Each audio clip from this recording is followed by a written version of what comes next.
Hello everyone, কাতলা মাছের একটা নতুন রেসিপি দেখবে? চলো দেখাই। তো কাতলা মাছগুলোকে মা নুন হলুদ মাখিয়ে রেখে দিয়েছিল।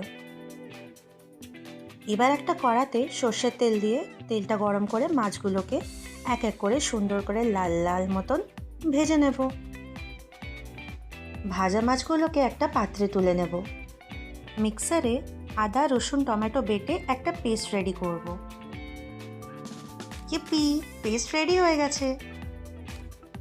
এরপর মাছ ভাজার তেলেতেই দিয়ে দেব শুকনো লঙ্কা, কালো জিরে একটু সটে করে নেব। পেঁয়াজ টমেটো ও রসুনের রেডি করা পেস্টটা দিয়ে দেব। এর সাথে সাথেই ধনে পাতা কাঁচা লঙ্কা বাটাটা দিয়ে দেব। এরপরে ফেটিয়ে রাখা টক দই দিয়ে দেব।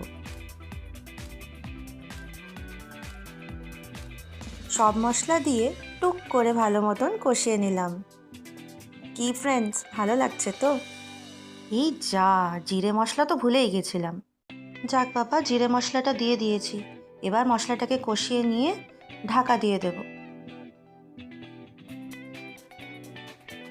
গ্যাসটা হাই ফ্লেমে ছিল, লো করে দেব। হাই কপাল, এটা কি করলাম রান্না করতে গিয়ে! ইস, মা তো এবার ঝাঁটার বাড়ি মারবে। চলো ক্লিন করে নিই। এই তো মশলা কষানো হয়ে গেছে দেখছি।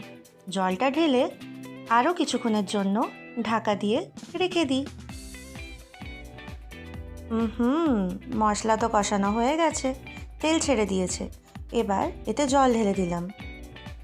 গ্যাসটা হাই ফ্লেম করে দিচ্ছি। তারপর একে একে মাছগুলো আমি এতে দিয়ে দেব।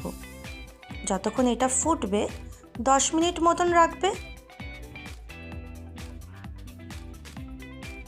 পরিমাণ মতন নুনটা দিয়ে দিচ্ছি। উফ, কি সেক্সি লাগছে! রান্নাটা ভালোই পারি মনে হয়। গন্ধ তো দারুণ।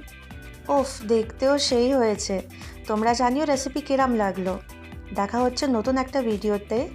Will get back soon with you guys. Tata.